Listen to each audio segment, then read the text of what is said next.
Hello दोस्तों, आप सभी का स्वागत है करंट अफेयर्स के आज के सेशन में। और आज है 18 मार्च। तो चलिए शुरू करते हैं 17 और 18 मार्च का करंट अफेयर MCQ। जो पहला क्वेश्चन है, नंदा देवी LPG टैंकर कहाँ पहुँचा। तो दोस्तों, नंदा देवी LPG टैंकर जो है वो गुजरात के वडीनार जो बंदरगाह है, पोर्ट, वहाँ पर सुरक्षित पहुँच चुका है। इसके पहले जो LPG टैंकर शिवालिक था वो भी पहुँच चुका है सुरक्षित। आप सभी को दोस्तों पता ही होगा कि USA और ईरान के बीच में जो एक युद्ध की स्थिति बनी हुई है, उसके कारण से ईरान के द्वारा स्ट्रेट ऑफ हॉर्मुज को, जो फारस की खाड़ी को ओमान की खाड़ी से जोड़ता है, उसको ब्लॉकेट कर दिया गया है। इसके कारण से जो एनर्जी ट्रेड रूट है वो प्रभावित हो चुका है। वहाँ पे जो LPG टैंकर्स वगैरह जो भी शिप हैं वो फंसे हुए हैं, जिसके कारण से ये दोनों शिप सुरक्षित और भारत वापस आ चुके हैं। अगला क्वेश्चन है, भारत सरकार का लक्ष्य जो है सभी को बीमा कवरेज कब तक देना है। यानी जो इंश्योरेंस फॉर ऑल है उसको 2033 तक सरकार का लक्ष्य है कि सभी तक बीमा का एक्सेस हो जाए। IRDA दोस्तों, भारतीय बीमा विनियामक और विकास प्राधिकरण, इसकी जो स्थापना मल्होत्रा समिति की सिफारिशों पे की गई थी और इसका लक्ष्य है 2047 तक सभी के लिए बीमा, इंश्योरेंस फॉर ऑल। यानी IRDA का जो लक्ष्य है 2047 तक सभी को बीमा उपलब्ध करवाया जाए और सरकार का लक्ष्य 2033 तक है। बीमा कभी पूछता है दोस्तों, बीमा किस क्षेत्र का, यानी भारतीय संविधान में किस लिस्ट में आता है। तो 7वीं अनुसूची के संघ सूची का सब्जेक्ट है ये, यानी यूनियन लिस्ट में आता है ये बीमा। 3 लिस्ट होते हैं 7वीं, एक होता है यूनियन लिस्ट, स्टेट लिस्ट और कॉन्करेंट लिस्ट। तो ये बीमा संघ सूची का सब्जेक्ट है। अगला क्वेश्चन है, 98वें अकादमी पुरस्कार 2026 के संबंध में सही कथन चुने। तो इसमें सही कथन दोस्तों है, सर्वश्रेष्ठ अभिनेता का पुरस्कार माइकल B. जॉर्डन को मिला है। सर्वश्रेष्ठ अभिनेता का पुरस्कार माइकल B. जॉर्डन को मिला है। सर्वश्रेष्ठ फिल्म जो है वन बैटल आफ्टर अनदर, इसमें थोड़ा फ्रेश दिखाई देगा। सर्वश्रेष्ठ film one Battle After Another. सर्वश्रेष्ठ निर्देशक पॉल थॉमस एंडरसन, इसी फिल्म के लिए दिया गया इनको। सर्वश्रेष्ठ अभिनेता माइकल B. जॉर्डन, सिनर्स के लिए इनको बेस्ट एक्टर का award. Best actress Hamnet movie के लिए जेसी बकले। और सर्वश्रेष्ठ सहायक अभिनेता Sean Penn, One Battle After Another. सर्वश्रेष्ठ सहायक अभिनेत्री एमी मैडिगन, वेवंस के लिए। सर्वश्रेष्ठ अंतर्राष्ट्रीय फीचर फिल्म सेंटिमेंटल वैल्यू के लिए दिया गया है। और सर्वश्रेष्ठ एनिमेटेड फिल्म के पॉप डेमन हंटर्स के लिए मिला है सर्वश्रेष्ठ एनिमेटेड फिल्म। देख लेते हैं दोस्तों, 16 नामांकन हुआ था सिनर्स को, जिसमें इसने 4 प्राइज जीत लिए हैं। और वन बैटल आफ्टर अनदर को 13 नामांकन हुआ था और जिसने 6 प्राइज जीते हैं। अगर भारत की बात कर लें दोस्तों, तो भारत में सबसे पहले 1983 में भानु अथैया को गांधी फिल्म के लिए दिया गया था कॉस्ट्यूम डिजाइन के लिए। उन्होंने कॉस्ट्यूम डिजाइन किया था गांधी फिल्म में। इसके बाद आते हैं 1992 में सत्यजीत रे को लाइफ टाइम ऑनरेरी अवार्ड मिलता है, लाइफ टाइम अचीवमेंट का ऑस्कर। इसके बाद दोस्तों 2009, ये भारतीय फिल्म के लिए, जो भारतीय फिल्म थी स्लम डॉग मिलियनेयर, उसमें म्यूजिक जो A. रहमान दिए थे उनको ऑस्कर मिला। रसेल पुकेटी, जिसने साउंड मिक्सिंग किया, इस फिल्म में साउंड मिक्सिंग किया था, यानी साउंड जो दिया था पूरा फिल्म में, जो साउंड मिक्सिंग होते हैं उनके लिए दिया गया। गुलजार को जय हो गीत के लिए गुलजार को दिया गया। इसके बाद 2023 नाटू फिल्म के लिए, नाटू फिल्म RRR। इसके बाद the elephant Wester 2025 the elephant Wester Gurmeet मूंगा को, ये शॉर्ट डॉक्यूमेंट्री फिल्म है, तो ये ऑस्कर में इंडिया से थे।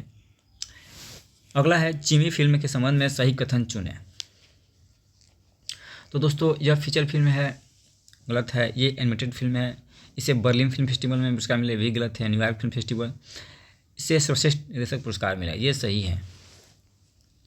ये भारतीय एनिमेशन फिल्म है दोस्तों, जो है लघु एनिमेटेड फिल्म है चायामी, और इसे न्यूयॉर्क शॉर्ट एनिमेशन फेस्टिवल में इसे सर्वश्रेष्ठ निर्देशक का पुरस्कार दिया गया है। और इसके जो निर्देशक हैं, डायरेक्टर डॉक्टर पार्थ सारथी महंत।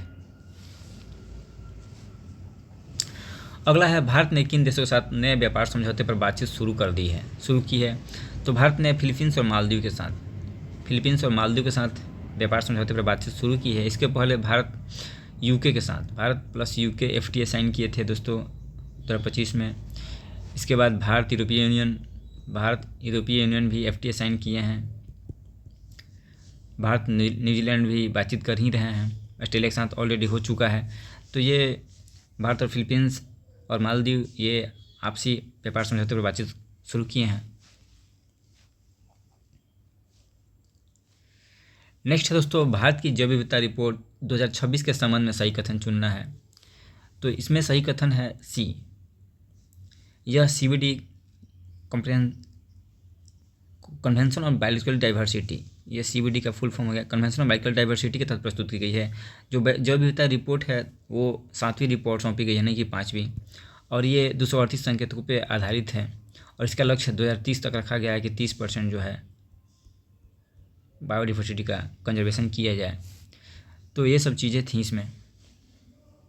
ये 7वीं रिपोर्ट है और इसमें 142 संकेतक है, नहीं कि 238, 142 इसमें संकेतक हैं और इसमें लक्ष्य 23 रखे गए थे। और ये वैश्विक समझौता है जो कन्मिंग मॉन्ट्रियल फ्रेमवर्क जो है एक वैश्विक समझौता है जिसके तहत इसे अपनाया गया है। कन्मिंग चाइना में है, ये पहला फेज़ था, और मॉन्ट्रियल फ्रेमवर्क मॉन्ट्रियल कनाडा में, ये COP15 जो है मॉन्ट्रियल में हुआ था, इसे एक्सेप्ट किया गया 2022 में। और इसका मुख्य लक्ष्य है कि 2030 तक जो पृथ्वी के 30% भूमि और समुद्र क्षेत्र का संरक्षण किया जाए, उसको जैव विविधता का हानि को रोका जाए, प्रदूषण में कमी किया जाए, ये सब उसका लक्ष्य है। जो पूछा सकता है एग्जाम में दोस्तों, भारत में 4 बायोडाइवर्सिटी हॉट स्पॉट हैं। ये एग्जाम में बहुत बार पूछ चुका है। 4 बायोडाइवर्सिटी हॉट स्पॉट, जो पहला है ये हिमालय है, ग्रेट हिमालयन।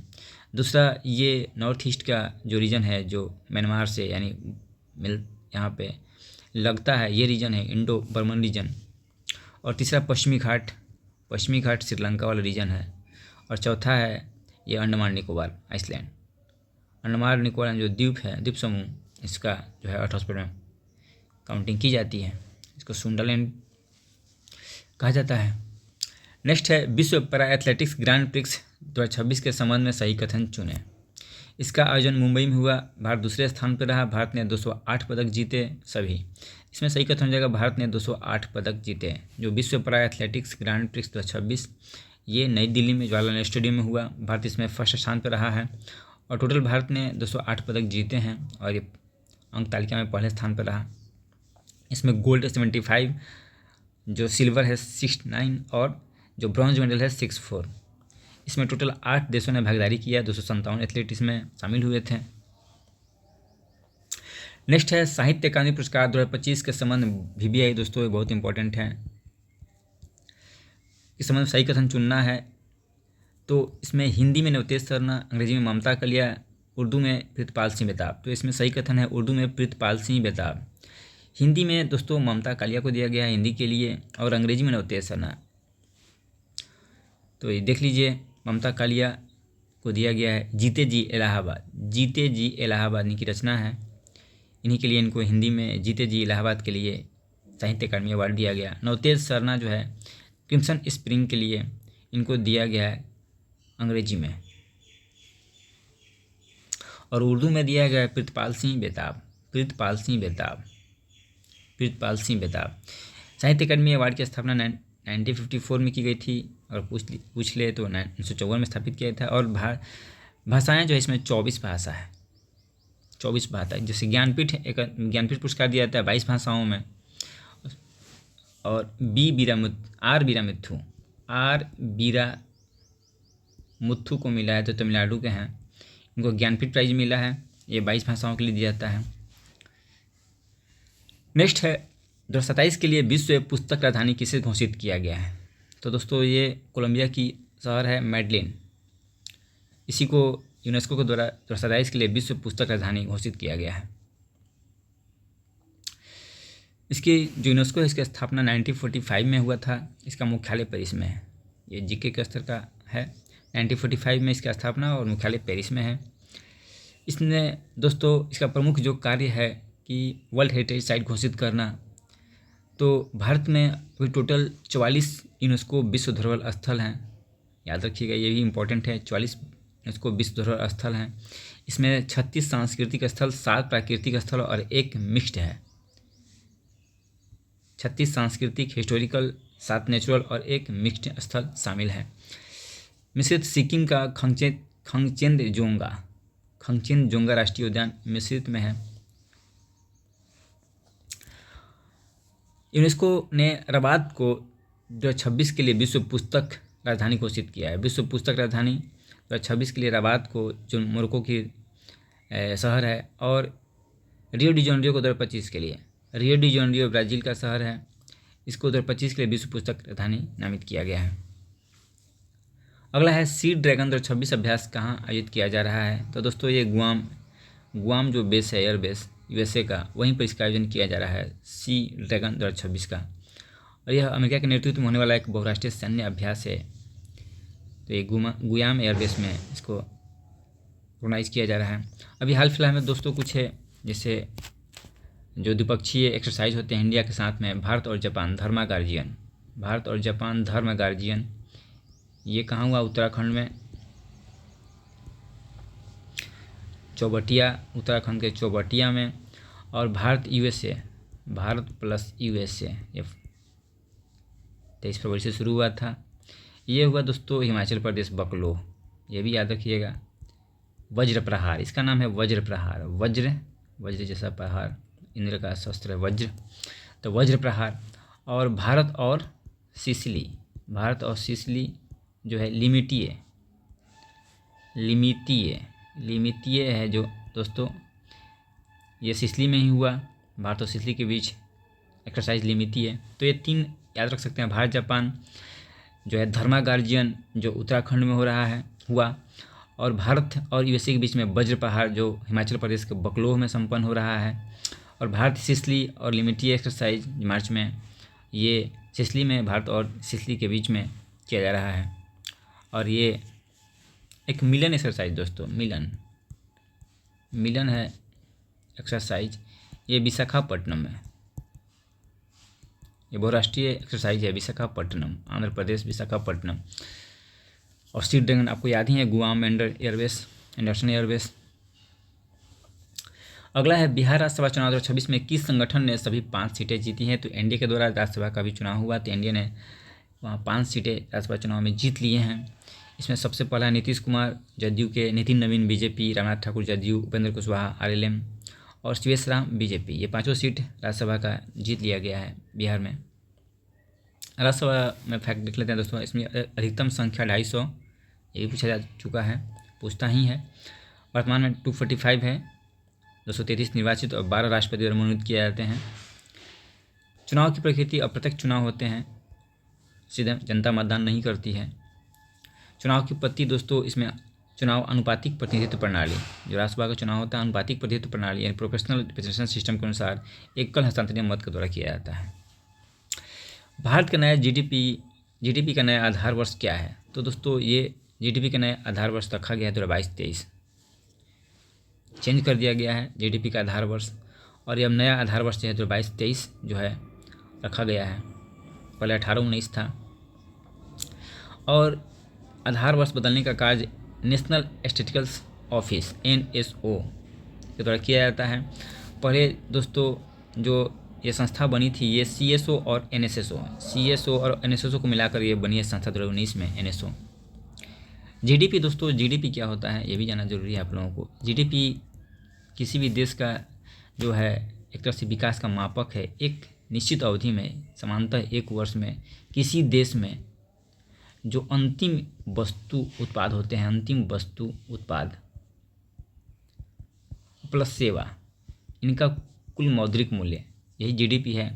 या सिंपल भाषा में समझिए तो कोई फैमिली है, परिवार है, वो 1 साल में कितना कमाता है, उसकी कितना इनकम होती है, उसी तरह से किसी देश का जो अंतिम वस्तु और सेवा कितना जनरेट किया जाता है, उसका कुल मौद्रिक मूल्य को जीडीपी कहा जाता है। नेक्स्ट है उड़ीसा का पहला स्मार्ट गांव कुशनपुर किस जिले में है। तो एक केंद्रपाड़ा जिला, पहला स्मार्ट गांव, इसे CSIR central scientific research industry की मदद से विकसित किया जा रहा है। Central scientific industrial research CSIR, इसकी स्थापना दोस्तों 1942 में है, स्थापित किया गया था। उड़ीसा से देख लेते हैं दोस्तों। उड़ीसा में महानदी, ऋषिकुल्या, ब्राह्मणी, वैतरणी, ये सब नदियाँ हैं। महानदी पर ही हीराकुंड बांध बनाया गया है। ऋषिकुल्या है जो ऑलिव रेडियल कछुए हैं उनका प्रजनन के लिए फेमस है ऋषिकुल्या। चिल्का झील भारत की पहली रामसर साइट है। चिल्का झील उड़ीसा में है। उड़ीसा में सृष्टि में पाइका विद्रोह 1817 में हुआ था, पाइका विद्रोह। और कलिंग युद्ध, अब जानते ही हैं उड़ीसा का पुराना नाम कलिंग था। कला संस्कृति में ओडिसी नृत्य, कोणार्क सूर्य मंदिर और पटचित्र, ये सब कला के दृष्टिकोण से उड़ीसा का एक हेरिटेज है। जैव विविधता में भितरकनिका जो है और सिमलीपाल, गहीर माथा है। भितरकनिका कछुओं के लिए, सिमलीपाल और गहीर माथा भी कछुओं के लिए फेमस है। भितरकनिका ये काले बाघ के लिए भी फेमस है दोस्तों। भितरकनिका, सिमलीपाल, भितरकनिका कछुओं के लिए। जीआई टैग में कटक चांदी तारकसी और कंधमाल हल्दी, उड़ीसा। कटक चांदी तारकसी 2024 में मिला है, कंधमाल हल्दी को पहले मिल चुका है। जनजातियां हैं यहाँ पे डोंगरिया, कोंध, बोंडा, जुआंग आदि जनजातियां यहाँ पे जो पूछा जाता है एग्जाम में, खासकर नियामगिरी हिल्स के आसपास ये जनजातियाँ रहती हैं। खनिज अमुदों के लिए लौह, बक्साइट और क्रोमाइट में धनी क्षेत्र है उड़ीसा। नेक्स्ट है बिमस्टेक युवा पेशेवर विनिमय कार्यक्रम 2026 की मेजबानी किसने की? तो दोस्तों बिमस्टेक युवा पेशेवर विनिमय कार्यक्रम की मेजबानी महाराष्ट्र के द्वारा की गई है। यह महाराष्ट्र में हुआ ये बिमस्टेक। दोस्तों इसकी स्थापना 1997 में बेकांग घोषणा, जो बेकांग डिक्लेरेशन है, उसके माध्यम से किया गया। इसका मुख्यालय जो ढाका में स्थित है इसका मुख्यालय। और उसमें कुल 7 सदस्य देश हैं। Bharat, Bangladesh, Nepal, Bhutan, Sri Lanka, Myanmar, Thailand. तो ये एक बार याद रखिएगा, पूछ देता है कभी कभी।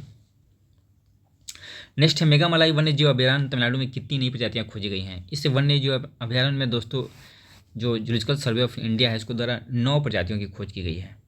9 प्रजातियों की खोज की गई है। जैसे ही की स्थापना दोस्तों 1916 में की गई थी और इसका हेडक्वार्टर कोलकाता में है। कोलकाता में इसका हेडक्वार्टर है। नेक्स्ट है लोअर कोपिली परियोजना किस राज्य में स्थित है? तो दोस्तों ये असम में स्थित है। लोअर कोपिली परियोजना 120 मेगावाट की यह परियोजना है। ब्रह्मपुत्र की सहायक नदी जो कपिली नदी है उसी पर स्थापित किया गया है ये परियोजना। और कपिली नदी का उद्गम दोस्तों मेघालय के जयंतिया हिल्स, जो गारो खासी जयंतिया हिल्स है, तो उसमें जयंतिया हिल्स से ये नदी निकलती है। रन ऑफ रिवर द्वीप प्रोजेक्ट है ये, यानी रिवर को बाधित नहीं किया गया है। तो आज के दोस्तों करंट अफेयर्स इतना ही था। असम से दोस्तों याद आ रहा है जोहा चावल, 1-2 दिन पहले मैं बताया था जोहा चावल, इसका निर्यात किया गया है यूके और इटली को इसका निर्यात किया जा रहा है जोहा चावल। तो आज के करंट अफेयर्स दोस्तों इतना ही था। Thank you.